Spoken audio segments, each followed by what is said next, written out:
concentrarme No, un pero lo poco que sabes lo sabes en lo más que tú voy. que yo. Pero Salud. salud, Salud. como llego acelerada,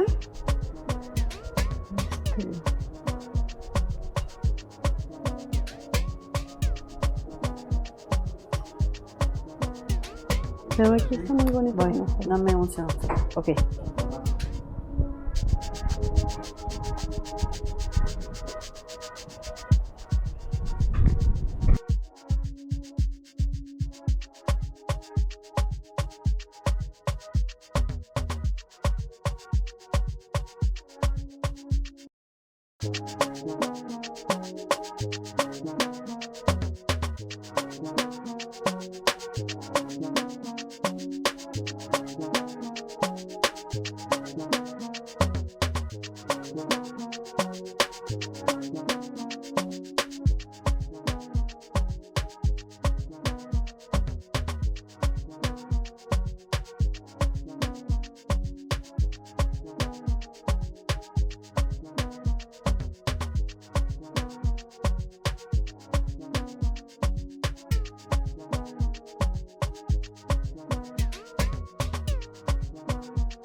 Hola, buenas tardes. Bienvenidos nuevamente a las charlas de divulgación.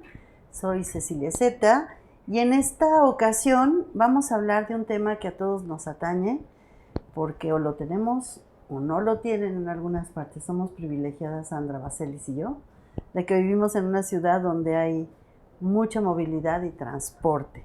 Y para eso hemos invitado a la maestra Sandra Baselis para que nos cuente de este tema que es el transporte público y la movilidad social. Bienvenida, Sandra, gracias por atender esta invitación. Gracias, al contrario, por la invitación y es un gusto estar aquí. Qué padre. Bueno, les voy a decir quién es Sandra.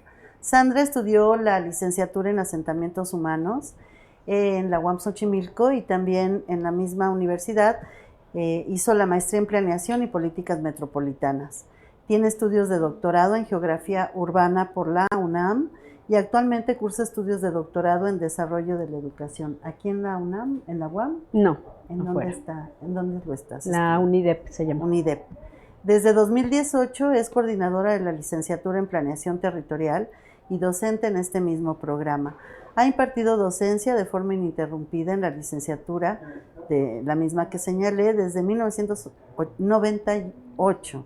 Es miembro del Observatorio Movilidad y Transporte Metropolitano de la UAM Xochimilco. Ay, nuestra coreografía se nos está cayendo, perdón. Se acercó a nosotros Se acercó a nosotros el ajolote. ¿Se puede arreglar? No. Ok.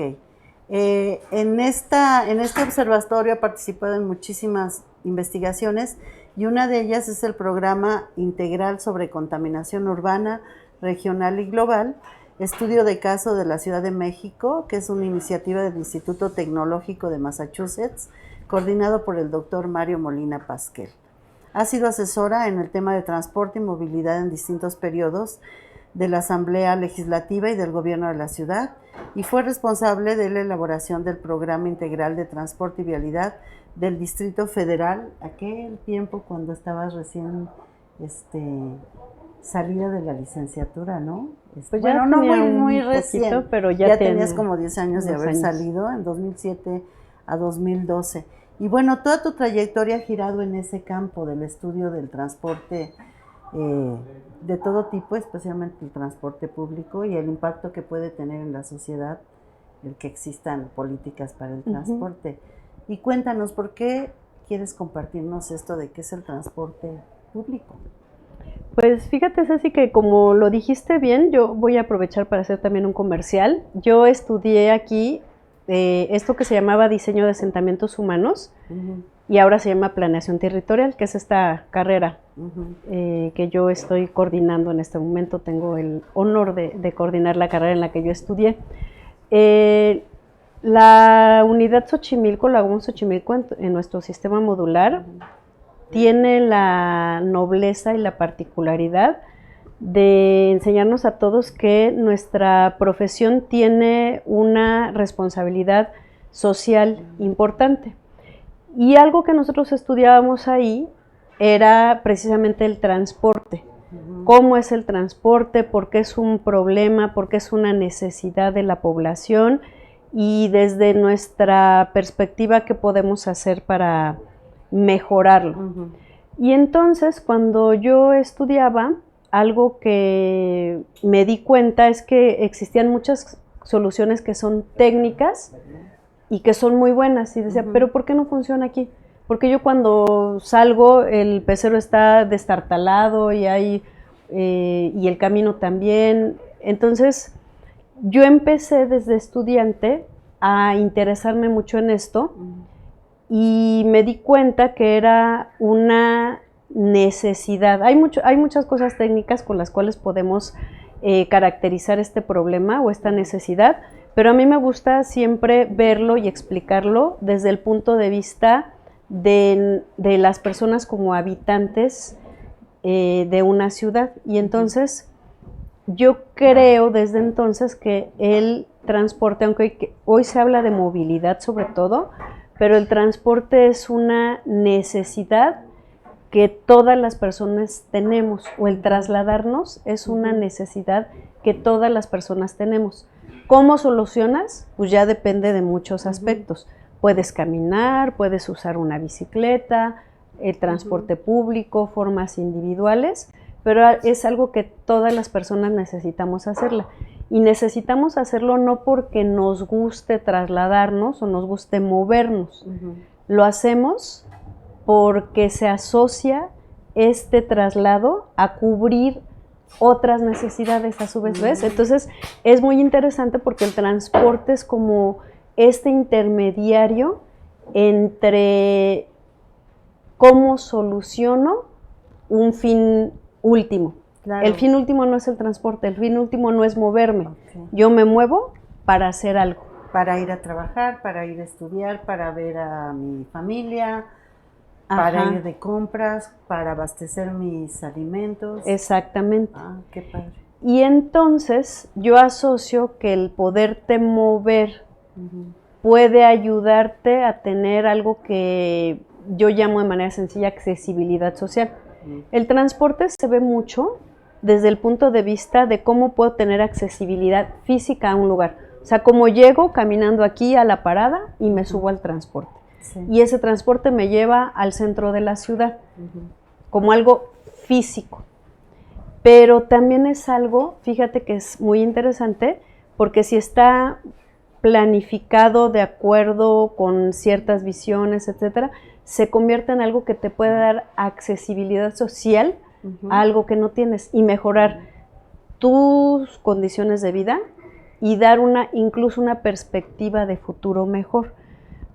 Yo puedo vivir en un lugar que está alejado del centro de la ciudad, donde es generalmente donde se concentran lugares para tener cultura, esparcimiento, educación, trabajo, abasto, muchas cosas. Yo puedo vivir muy lejos de ese lugar.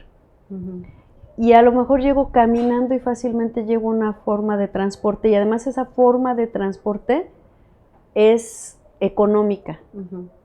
No afecta mis ingresos fuertemente el yo subirme ahí y llego a otro lugar muy lejos de mi casa, que entonces me permite, si donde yo vivo en una periferia y ahí no hay alternativas de cultura o educativas o de acceso a la salud, el transporte me puede ayudar a tener acceso a eso. No solo físico, sino que mejora mis posibilidades sociales mucho. Porque si yo llego fácil a estudiar y soy una mujer que vive en una zona popular donde pertenezco a un lugar donde nuestros ingresos familiares son bajos, sin embargo hay un transporte que por una cantidad accesible económicamente me permite llegar a una universidad pública como esta y estudiar aquí, eso me da una posibilidad de tener también movilidad social.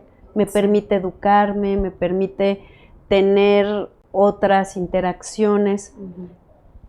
En cambio, si yo vivo también en una periferia o en un punto intermedio, pero subirme ese transporte supera mi capacidad económica, entonces me está limitando también socialmente. Sí, claro. Por eso ese tema a mí me parece súper importante. Sí.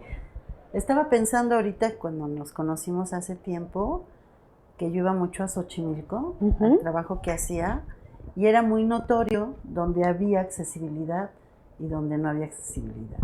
Mucho no ha cambiado, para ir a zonas alejadas en pueblos, no del centro de Xochimilco, sino en la zona cerril, muchas veces es el mismo transporte de los 80s, los microbuses, ¿no? Y las calles siguen siendo empinadas, siguen siendo vialidades de 2 carriles y los camiones son muy viejos. Entonces se pueden quedar en estas lluvias. Sí.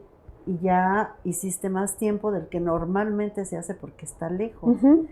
Entonces, esto que señalas, si hay un mecanismo de movilidad, permite que la gente venga a su trabajo y a su estudio de forma segura y en tiempo, porque además se afecta el tiempo si no hay un buen transporte, ¿no? Voy a hacer 3 horas en lugar de 1 hora o 20 minutos.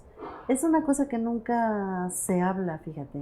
No lo he escuchado mucho en el acontecer aquí. No, está lejos, está cerca, pero en realidad hacer estudios de este tipo creo que es muy importante. Nos puede dar más datos de cómo abordar la problemática desde diferentes aspectos. Sí, es que esto tiene un montón, o sea, si lo empiezas a revisar con cuidado, tiene muchísimas aristas. Tú lo puedes estudiar fijándote en las problemáticas medioambientales, en las económicas, en las sociales, en las del territorio. El transporte tiene muchísimos elementos técnicos. O sea, tú piensas, por ejemplo, una línea de metro desde su planeación, construcción, operación, mantenimiento, el funcionamiento cotidiano, los elementos técnicos que tiene la operación de un sistema metro pueden ser muy complejos. Entonces, sí se necesita el conocimiento técnico. Funciona diferente a las rutas de Metrobús, que nosotros lo conocemos como Metrobús. Son rutas de transporte público de alta capacidad con carriles confinados, ¿no? Le puede llamarse como sea, pero trabajan a través de ese sistema. Eso tiene sus condiciones operativas técnicas también particulares. Y está toda la visión, digamos, o la visión social o lo que socialmente puede significar. Y por otra parte, algo que yo he estudiado mucho que tiene que ver con las decisiones gubernamentales, el diseño de las políticas públicas para solucionar esas necesidades. Todo esto suena, insisto, pues muy como muy especializado, a veces muy lejano a las personas, pero al final es algo que enfrentamos día con día, porque todas las personas al final necesitan solucionar esa necesidad de en dónde está mi ubicación principal, regularmente Ajá. mi vivienda, y en dónde está la actividad que quiero solucionar o a la que necesito tener acceso. Y Sí. ese trayecto, ¿cómo lo resuelvo? Ujú. Tiene No, muchas implicaciones. fíjate, me estoy recordando que, pues yo creo que tienes como 30 años en esto, ¿no? Sí, más o menos, Sí. porque empecé desde que estudiaba a Exacto, interesarme en desde el que tema. estudiabas. Entonces, en 30 años, yo recuerdo en esa época, el que era mi coordinador de extensión universitaria y fue mi jefe de departamento cuando daba clases, el doctor Navarro, él estaba haciendo el estudio del transporte público en el metro. Sí. Me tocó que ver a mucha gente que estaba haciendo las encuestas, incluso sacó un libro al respecto, y los datos que me daba, yo nunca había pensado cuánta gente se mueve en el metro. Pero además me recordaba de cuando yo estaba en la secundaria, fui a una visita al Colegio de Ingenieros Civiles y nos mostraron la red que se iba a hacer del metro. Solo había dos líneas, sí son líneas, ¿no? La 1 y la 2 eran las que se estaban construyendo en 1975, 76, que yo estaba en la secundaria, y me sorprendió mucho porque nos mostraron como un cuarto de lo que sería el cuarto de máquinas del metro, y estaba el mapa con todas las líneas que se iban a desarrollar, y nos dijeron que se iba a meter un boletito para que pudieras pasar. Era así como la super tecnología, ¿no? Bueno, 45 años después, la Ciudad de México es una red de transporte público impresionante que no hay en otras partes. No. Yo voy mucho a Toluca y es terrible que no hay un transporte digno dentro de la ciudad para la gente que trabaja. Andar en auto, pues cualquiera, ¿no? Pero lo que es la gente que trabaja en los municipios, es muy difícil llegar a su trabajo y no tienen dinero y Sí. sale caro. Entonces su calidad de vida no se beneficia aunque vayan a trabajar. Pero fíjate que ahí también pasa algo muy interesante, Cecilia, porque efectivamente, como dices, la Ciudad de México tiene el sistema de transporte más completo en el país, aunque tiene sus fallas y tiene sus problemáticas. Manuel Castells escribió un libro que se llama La cuestión urbana, porque él lo que decía es que lo que pasa en la ciudad no es un problema, sino son procesos y son situaciones, ¿no? Entonces, cualquier ciudad tiene una complejidad de funcionamiento que aunque haya cosas que son efectivas, que parecen soluciones, también tienen su parte de dificultad o de retos, ¿no? Entonces, sí, la Ciudad de México tiene el sistema de transporte más amplio, las tarifas más bajas, pero también tiene complejidades importantes. Y sin embargo, la existencia de esa red de transporte en la Ciudad de México, aunque el Estado de México no tenga una red equivalente, de manera indirecta, la Ciudad de México subsidia también el transporte del Estado de México. ¿Por?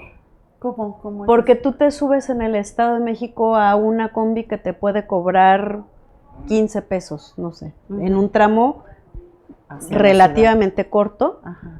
te conectas con el metro Y ya. y el metro te cobra 5 pesos. Sí, claro. Entonces, un viaje cuesta 20 pesos, pero el tramo más largo lo haces en el metro. Ajá. Las personas que viven en los municipios conurbados del Estado de México. Es una forma indirecta de beneficiar a quien por ese primer tramo muy cortito está pagando 20 pesos y además en condiciones muy difíciles porque sí son unidades que pueden tener mucha antigüedad, que su mantenimiento no puede ser el mejor, etcétera, pero al final se soluciona una necesidad. A veces estas cuestiones son relativas. Yo conocí hace muchos años a un investigador de Cuba. Ya no me parecía muy deficiente el sistema de transporte, la parte de microbuses, del transporte concesionado, y él decía es que funciona maravillosamente bien. O sea, yo quisiera tener cerca, o sea, y si es cierto, me decía, es que tú párate aquí, sales y dices, ¿cómo me voy a mi casa? ¿Cómo voy a un lugar? Estiras la mano y ya te puedes subir a un medio de transporte que te va a llevar con el metro, con el RTP o con otro, y vas a llegar a tu destino.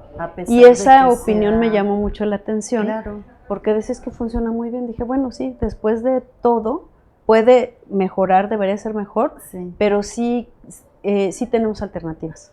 Ajá.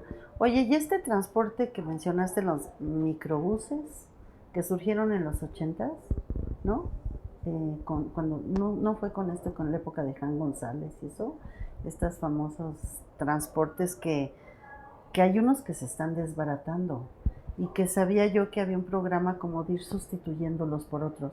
¿Eso sí es cierto? ¿Se ha logrado o no se ha logrado? ¿O cómo lo sacamos del mercado?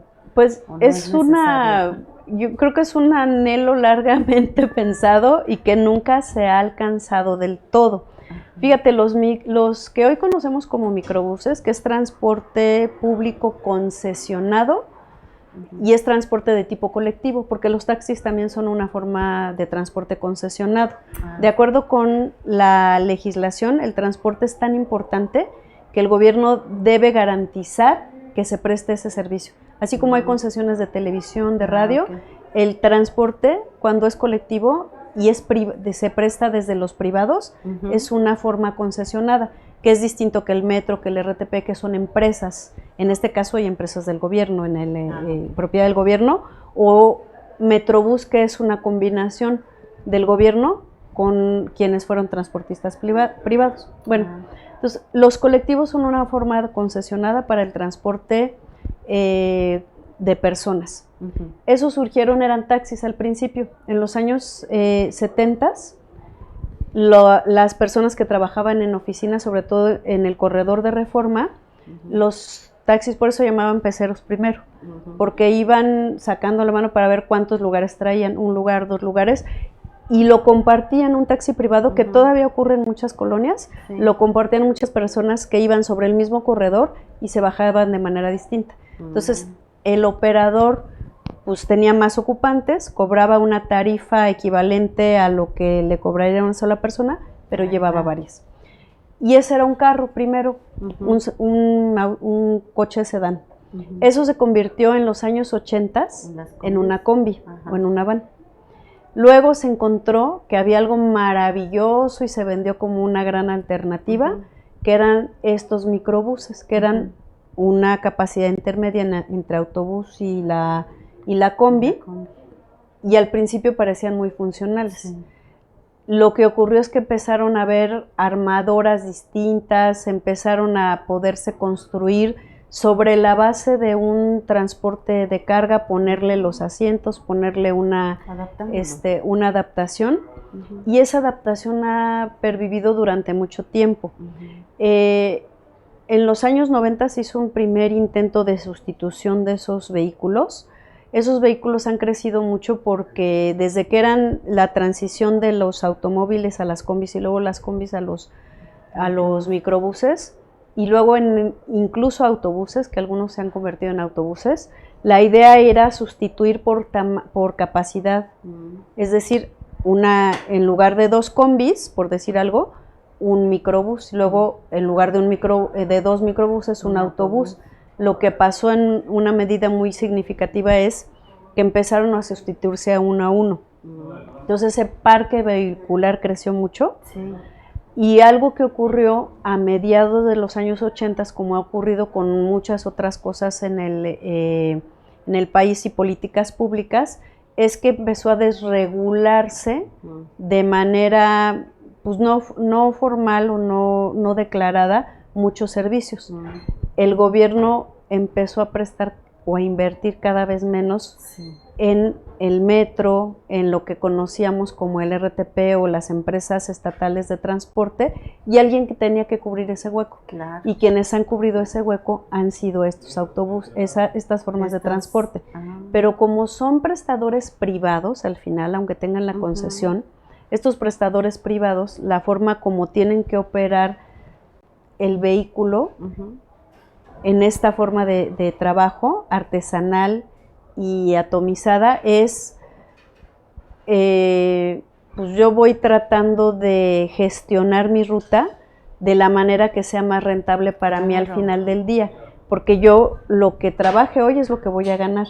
El operador que no siempre es el mismo que el dueño de la unidad. Ujú. Y entonces, como de alguna manera se ha desregulado y está entre lo público y lo privado, ha habido varios intentos de tener programas, y han existido los programas en los 90s, en los 2000s, de sustitución, pero también como los transportes de este tipo que son motorizados tienen una vida útil determinada, aunque se haga el programa de sustitución, en 10 años este vehículo ya es obsoleto y se tiene que sustituir por otro. Ahí tiene que ver con las tecnologías de transporte. Hay tecnologías que tienen una vida mucho más larga, como el caso del metro, que sí necesita mantenimiento preventivo, correctivo, etcétera, pero es una tecnología que tiene una vida más larga que la de los vehículos automotores, que además al utilizarlos tan intensamente como los microbuses, se desgastan más rápido. Y hay algunos que los han hecho vivir desde los años 90 hasta ahora. Es impresionante. Oye, y entonces, de todo esto que nos estás contando que va cambiando, ¿se van sustituyendo o pensando que la alternativa es un autobús después de los 2 microbuses juntos, ¿no? Un autobús. ¿Qué siguió después? Pues en algunos casos Metrobús. En esta parte técnica, en estas dimensiones técnicas del transporte que te comentaba hace rato, los sistemas de transporte debe haber una correspondencia, o debería haber una correspondencia entre la demanda, las condiciones de la infraestructura, las condiciones de la ciudad, la zona a la que se va a servir y el tamaño de los vehículos. Esto que tú me decías en Xochimilco, en la parte cerril, aunque haya mucha demanda, las condiciones de la infraestructura no dan para autobuses de gran tamaño. Lo que debería de pasar ahí, en una lógica de un sistema de transporte, es transportes de tamaño intermedio, que hagan una conexión de esas personas a un transporte de mediana o alta capacidad, como pueden ser el tamaño de los microbuses, no precisamente los microbuses, pero algo de tamaño microbús o autobuses pequeños. Luego transporte de alta capacidad, que podrían ser transportes grandes o el propio metrobús, y luego transporte masivo, que es como el metro o los suburbanos. Entonces, la lógica de un sistema de transporte que funcionara solamente bajo los criterios técnicos tendría que cumplir con estos elementos de el radio de influencia y de servicio del transporte y la conexión con los servicios de mayor capacidad. Pero como nosotros tenemos una parte tan importante, como tú dijiste, el metro es la columna vertebral de todo el transporte en la ciudad. Sin el metro no se podría entender, no podría funcionar el sistema. Sin embargo, la mayor proporción de viajes de transporte público la hacen los colectivos. Lo que estamos llamando como microbuses, que ahora también hay autobuses, vans, etcétera. Esos son los que hacen la mayor proporción de los viajes en transporte público. Ahora, ya si ves lo que se hace en transporte público y en transporte individual, entonces la lógica está hasta más difícil, porque el parque vehicular, el más grande, es el de los automóviles particulares. Pero en automóvil particular solo se hacen el 20% de los viajes que necesitan algún medio de transporte. Si quitas los viajes caminando. No, lo que ocupa más la infraestructura vial son los autos particulares. Pero los autos particulares hacen la menor proporción de las necesidades, que es como el 20%. Claro, porque va una persona en un coche y ocupa mucha infraestructura. La mayor parte de los viajes necesitan transporte público. Pero del transporte público, si solo ves el universo de transporte público, el metro hace una proporción muy importante, pero la mayor proporción es en estos colectivos concesionados. ¿Por qué? Porque aunque tienen una tecnología diferente, una vida útil mucho menor que, por ejemplo, el metro o el metrobús, son más flexibles en su tamaño o en su adaptación a las rutas que pueden cubrir. Y como hubo ese espacio de abandono o de crecimiento, ellos han cubierto eso y la ciudad es tan grande, tan compleja, que si se podría decir de alguna manera, los servicios gubernamentales no alcanzan a cubrir la demanda que necesitamos. ¿No se alcanza a cubrir por el abandono de tantos años? ¿O aunque hubiera sido sistemático el estar invirtiendo en tener transporte gubernamental, no sería tan grave? Yo creo que es una combinación, porque esto no es, si se puede decir así, no es responsabilidad solo del transporte o de los transportistas. Las rutas del transporte y el crecimiento urbano, estas rutas flexibles van de la mano. Entonces también la Ciudad de México, como muchas otras ciudades del país, han crecido en esquemas que combinan lo legal o lo regular con lo irregular, porque lo que necesitaríamos también para tener una buena planeación es que la planeación de la vivienda también se pensara no solo en función del mercado y de los precios del suelo, que es lo que pasa, que domina la lógica del mercado, y entonces no hay suficiente oferta de vivienda bien ubicada para personas de niveles de ingresos intermedios o ingresos bajos. Y lo que ocurre entonces es que como la vivienda también es una necesidad, hay que resolverla. ¿Cómo se resuelve? Pues muchas veces, por ejemplo, aquí en los alrededores de la UAM, muchos eran propiedades ejidales y eran terrenos, eran parcelas, eran cultivos.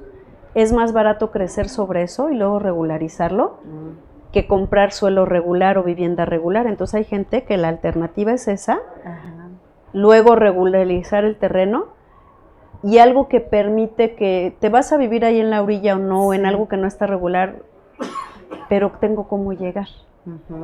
Y los tengo cómo llegar es este transporte que dice, si el gobierno no llega, yo sí llego. Yo sí llego. Sí, me tocó ver en Tláhuac, como son callejoncitos, carros de golf.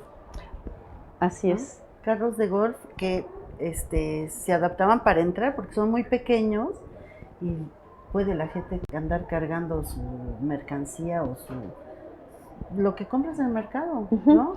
O las bicis adaptadas con techumbres de plástico para poder también circular por donde sean. Pero esto que dices, qué interesante, aquí no hay, pero es una oportunidad de negocio, de dar el servicio, mientras no haya vías de acceso más amplias para grandes transportes. Sí, fíjate que eso que hablas de todo eso nació como servicio de bicitaxi, hace como más de 30 años, en delegaciones precisamente pero también hay en el centro, donde era muy difícil que otros medios de transporte llegaran. El bicitaxi, que se ha convertido en mototaxi o en carrito de golf en muchas ocasiones, yo le digo a veces es como el transporte invisible. Es un servicio que se presta en estas colonias, que traslada muchas veces a los niños, las niñas a la primaria, a la secundaria, que incluso los papás, nosotros hicimos un estudio precisamente con el doctor Navarro, yo he trabajado mucho esto, en algún momento de los bicitaxis de la Ciudad de México. Y los bicitaxis son servicios en donde incluso las personas que se van a trabajar encargaban a sus hijos, a su mamá, a la abuelita, para que pudieran llegar al mercado, a la primaria, a la secundaria, y como de alguna manera se conoce la gente porque son servicios locales, hay cierta confianza. Y existe desde hace mucho tiempo, te decía, desde hace como 20, 25 años, 30 años.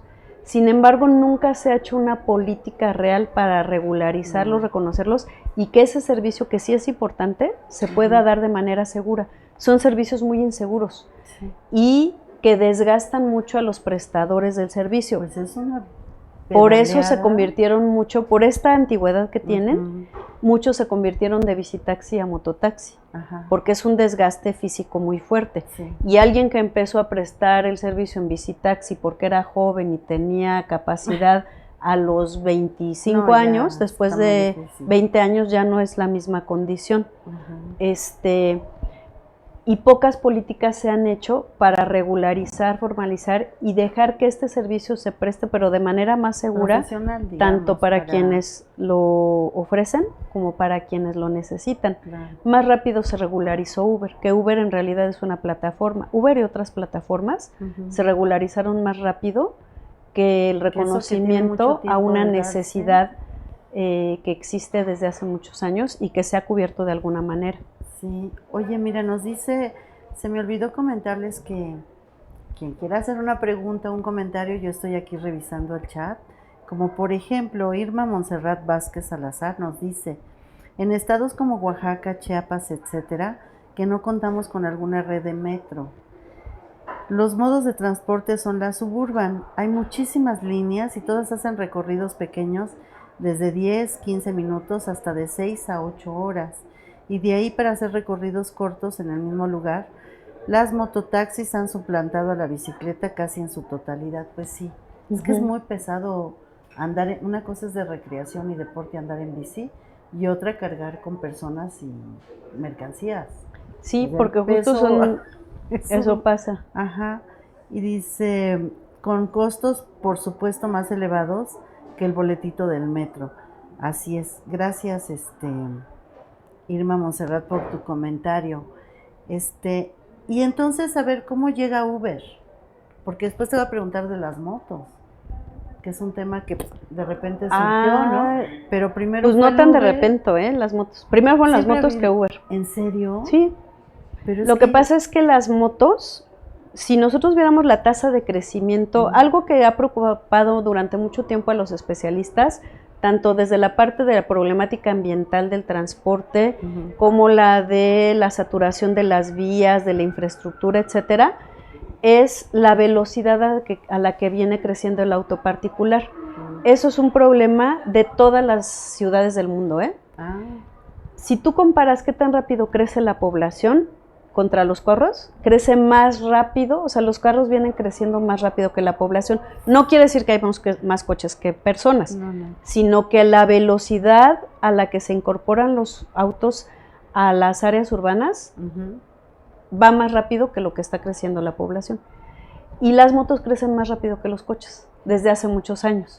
Lo que pasa es que como su base de inicio fue más pequeña, no fueron tan notorias como están siendo recientemente. Y creo yo, esa es una hipótesis que tengo porque no lo hemos estudiado nosotros, que la pandemia de manera muy importante todavía aceleró más este proceso que ya se venía dando con una fuerza muy importante, porque en la pandemia una de las cosas que las personas pensaban o pensábamos es cómo evito o cómo evito este contacto al que te obliga, por ejemplo, el transporte público. Y comprar una moto, que ahora tú vas al súper y ves, te venden una moto en el súper, era más accesible o fue más accesible que comprar coches. Creo que quienes vivimos en la ciudad, y también como Montserrat, que vive en Oaxaca, que le mandamos un saludo a Montserrat, porque ella fue estudiante de planeación territorial. Pues muchos saludos, gracias por estar por acá. Muy destacada estudiante además. Entonces, llegas a ver familias en las motos. Ves un señor, una señora, dos niñitos, todos en una moto, y junto va un coche con una persona, ¿no? Pero las motos sí se han convertido en algo que es muy, muy complejo, porque además no tienen las mismas elementos de registro y formalidad que un coche. Un coche, para producirlo, construirlo, venderlo, comercializarlo, tiene una serie de controles que las motos no tienen, porque hay motos que incluso llegan las motopartes, a México, se pueden armar y pueden venderse sin registros tan precisos, y se pueden rearmar, etcétera. Entonces el control de las motocicletas es muy difícil, pero al mismo tiempo sí se reconoce que es una alternativa de solución para las personas, por esto que te decía desde el principio. Todas las personas nos necesitamos mover, no es que queramos, es que lo necesitamos, y lo necesitamos para cubrir necesidades básicas, Ajá. que el transporte es una necesidad secundaria, si es que lo puedo decir así. Ujú. O sea, mi necesidad principal es estudiar, mi necesidad principal es trabajar, porque de ahí obtengo dinero para que viva mi familia. Ujú. Ahora, ¿cómo resuelvo ese de llego a trabajar y hago las actividades que están ligadas a mi trabajo? Hay en el número de posibilidades. Y me imagino, como decías, son muchos factores los que están interrelacionados con el transporte. El que existan vías de movilidad incrementa el costo del sitio donde vives, ¿sí? Sí, ahí hay una cuestión que en teoría se llama bien complicado, pero lo vamos a tratar de explicar en términos coloquiales.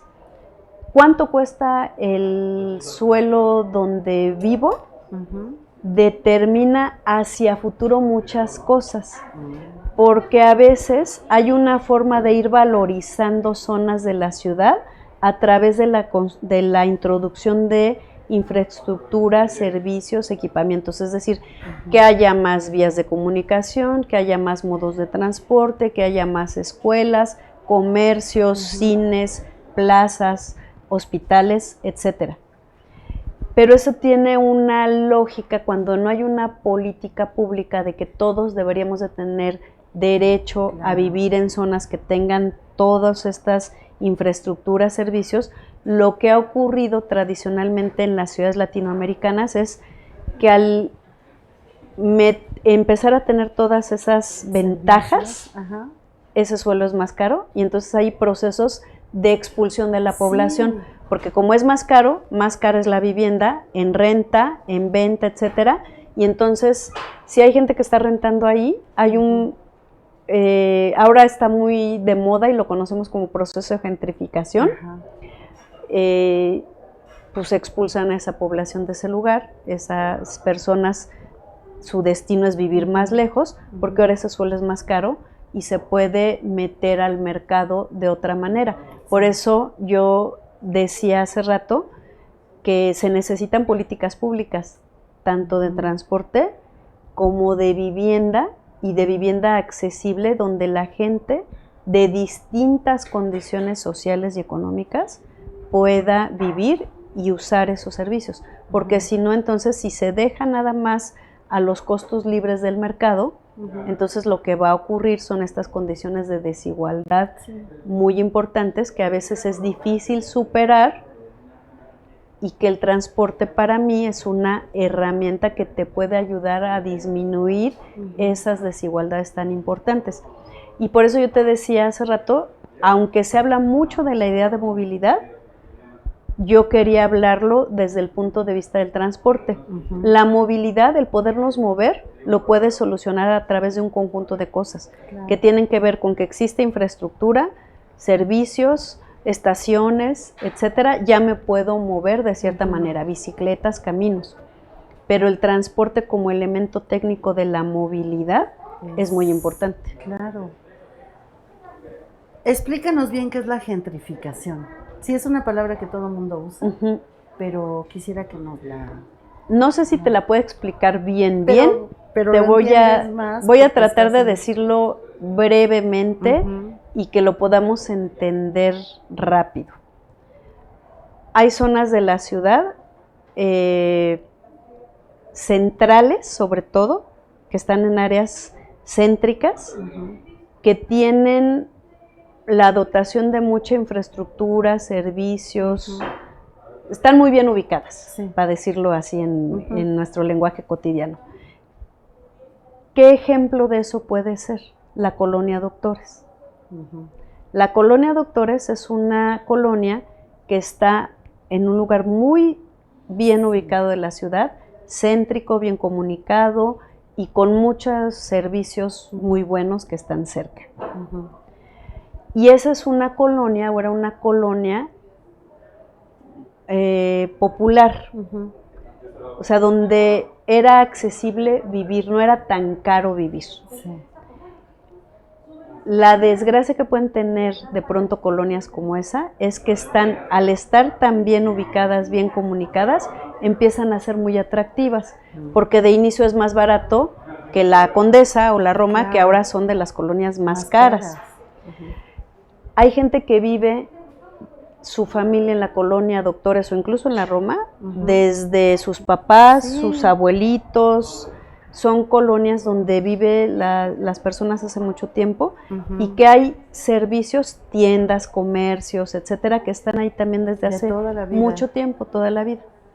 Al empezar a volverse atractivas, empiezan a tener una habitantes, lo voy a decir así, habitantes de otro perfil socioeconómico. Y eso empieza a darle una presión a esas colonias que empieza a desplazar a sus habitantes, a sus comerciantes y empiezan a ser sustituidos por nuevos habitantes urbanos que también tienen necesidades, que también están cubriendo una necesidad, pero entonces empiezan a desplazar y empieza a cambiar entonces también muchas de las formas dinámicas sociales, interacciones que se conocían y que eran propias de ese lugar, barrio, en donde los habitantes originales empiezan a ser los extraños. Yo lo explicaría así, no sé si lo estoy explicando bien, pero lo podré explicar así. Sí, te entiendo. Cuando yo tomaba la carrera y estaba en tronco divisional, vimos este proceso en el barrio de Los Reyes, Coyoacán, que era un barrio originario, y hicimos el estudio, y nos decían los pobladores que pues les molestaba mucho que se había vuelto tan comercial, con tanto servicio, tan comercial por el centro de Coyoacán, que se puso de moda, que les estaba subiendo el predial, la luz, el agua, y seguían viviendo en el mismo lugar, pero les estaba costando muy caro, y la gente se estaba yendo hacia el Ajusco, ¿no? Ahí es cuando conocí que pasaba este fenómeno, pero no había oído en ese tiempo la palabra gentrificación. Ahora es una palabra que está muy en uso y que hay mucha queja por este motivo, ¿no? Porque está desplazando a gente que ahora, pues que llevan viviendo años en estas colonias como tradicionales.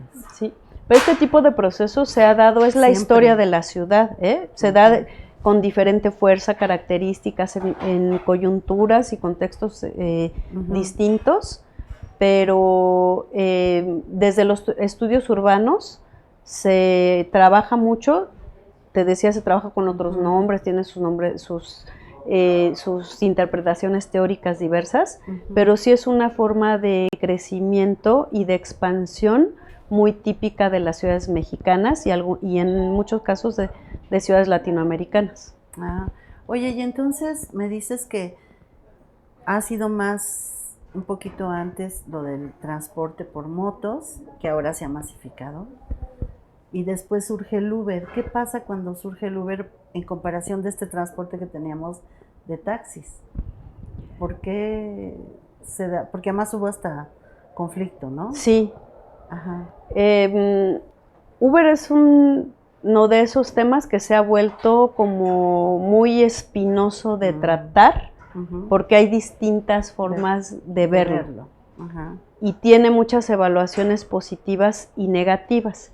Y además yo creo que también tendríamos que ver la evolución del servicio y lo que ha cambiado. Voy a tratar a ver si logro poner distintos puntos que yo he visto que están en la conversación o en la discusión respecto a este tipo de servicios. Las personas que trabajan en los taxis, que trabajan los colectivos, necesitan tener, lo que te decía, una concesión. Necesitan que el gobierno les dé una forma de permiso que se llama concesión, para decir tú puedes ofrecer este servicio de transporte. Para lograr esa concesión, desde el punto de vista de los taxistas, los concesionarios tienen que cubrir una serie de requisitos que implica también costos, permisos, inversión, una serie de regulaciones que pone el gobierno. Uber surge como una plataforma o una, ya no voy a referir solo a Uber, sino a las plataformas, porque hay otras.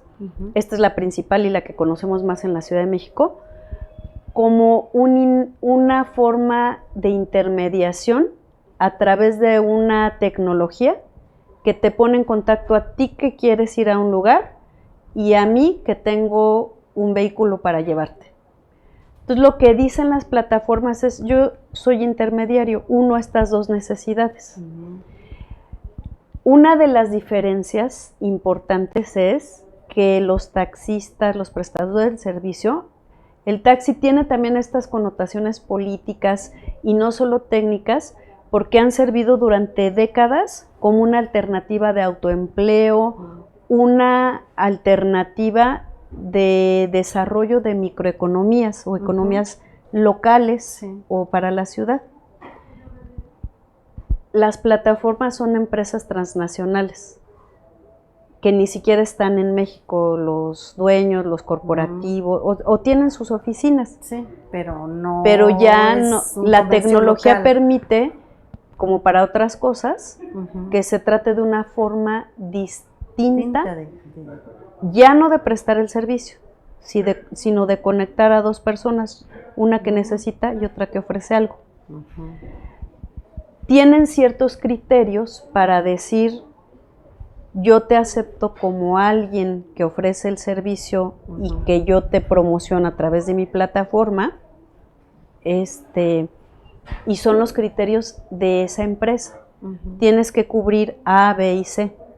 Como la empresa dice, yo no presto servicio de transporte, entonces no me apego a las regulaciones del gobierno.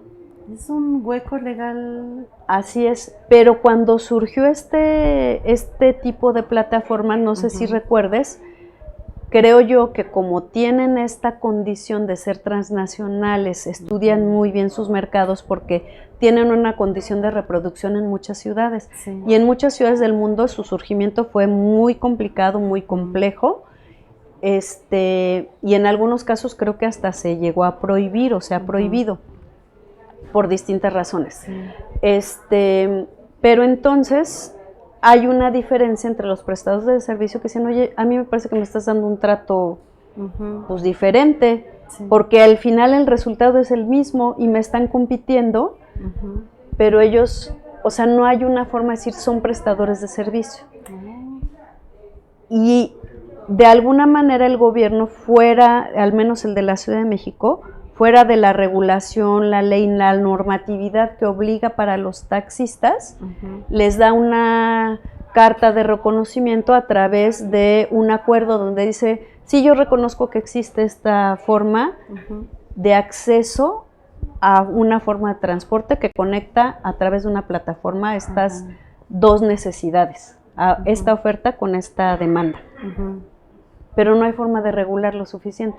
Y se hace un acuerdo donde dicen, pues, se va a dar una parte del ingreso para que se esté etiquetado únicamente para mejoramiento de la movilidad, etcétera, pero formas y el acuerdo tiene condiciones que han sido muy difíciles de seguir y de verificar su cumplimiento. Entonces, al principio, en esta, creo yo, en esta forma de operación de algo que es una empresa transnacional que estudia muy bien su mercado y que su forma de acercamiento son las tecnologías, también tiene muy buenas formas y muy estudiado cómo posicionar una, si lo puedo decir así, una marca o un producto. Y como había hay un descontento muy importante por razones justificadas de los usuarios del servicio de taxi, hubo una presión social y un apoyo de quienes usaban eso, que les parecía mucho mejor que el taxi, para estas aplicaciones. Las aplicaciones no han cumplido con esa expectativa social que había, y ya hemos visto muchos problemas, sobre todo de seguridad, de que dicen, pues ahora quién se hace responsable si hubo un accidente, casos muy desafortunados de feminicidio, etcétera, y no hay responsabilidad, porque la plataforma dice, yo no presto el servicio. ¡Qué barbaridad! Y ellos no son mis trabajadores, Ajá. ellos son socios. Ellos solamente Yo los pagan acepté por... porque cumplieron estas condiciones. Entonces empieza a haber estas condiciones de vacío legal y por eso yo te decía, hay que hablar de la evolución del servicio, Claro. de cómo surge como algo muy atractivo, muy moderno, muy que las personas que necesitan moverse a través de estas formas lo ven como muy atractivo, les dan su respaldo y a la hora de los problemas, entonces, pues, ¿quién tiene que responder? Pues el gobierno, pero no hay una forma real, efectiva, porque no tienen las mismas regulaciones. Sí, lo que es un hecho es que todo va evolucionando, cambiando, moviéndose y también las políticas públicas tienen que ir revisando los reglamentos que se han hecho para convertir otros, porque hay fenómenos que surgen como esto que no estaba considerado ni planeado. Ya nos vamos a ir, pero te quiero hacer una pregunta. Sí. Qué interesante lo que nos has contado. ¿Cómo es que decides cuando estás en la prepa, toda entusiasta con la juventud y las cosas que hagas, y decides qué carrera estudiar? ¿Por qué estudiaste qué asentamientos humanos? Yo soy un caso muy típico de la carrera, y qué bueno que me lo haces, porque eso yo se los platico mucho a mis estudiantes, donde yo siempre he dicho, yo no escogí la carrera me escogió a mí. Yo quería estudiar otra carrera que estaba en diseño, a eso entré, me quedé en mi segunda opción, que fue planeación territorial, bueno, se llamaba diseño.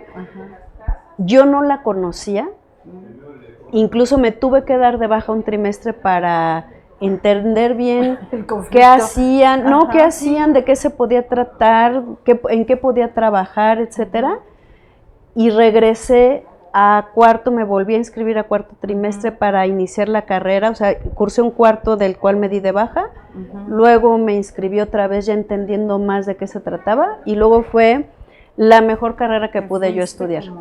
Es una carrera muy interesante que tiene un montón de cosas a las que te puedes especializar, como yo el transporte, y dentro del transporte puedes agarrar un segmento, pero puedes trabajar en muchas cosas, en el sector público, en el privado, en la educación, en la investigación. Yo he combinado muchas cosas, yo he combinado las tres y todas han sido muy interesantes. Entonces, yo siempre digo eso, la carrera me eligió a mí y de veras que fui muy afortunada de que la UAM haya creado esta carrera, porque fue algo que creó la UAM, es la primera en su tipo, la hizo la UAM Xochimilco, y que me aceptara en esa opción.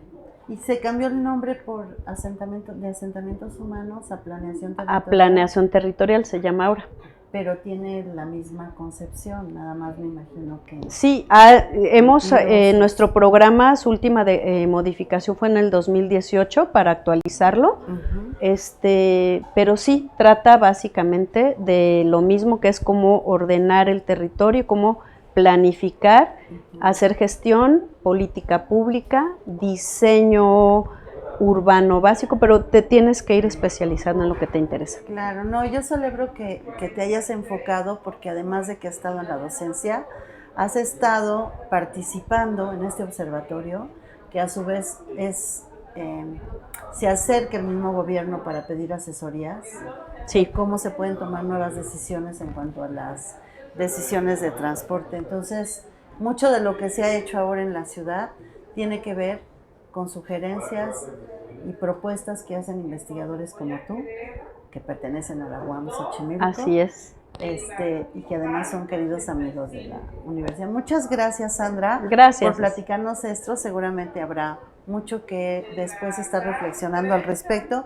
Y bueno, yo agradezco tu presencia y agradezco al equipo técnico de la sección de producción videográfica y sonorización, a Óscar Zavala, que está a la cabeza de este equipo, a la jefa de librería, Rocío, que está por ahí y que siempre nos da albergue en este espacio tan hermoso como la librería Luis Felipe Bojalil, y bueno, también a nuestra coordinadora de extensión universitaria, la doctora Marta Isabel Flores, y a nuestro rector, el doctor Javier Soria López, quien apoya todo el proyecto de divulgación de la ciencia y de la coordinación de extensión universitaria y difusión cultural.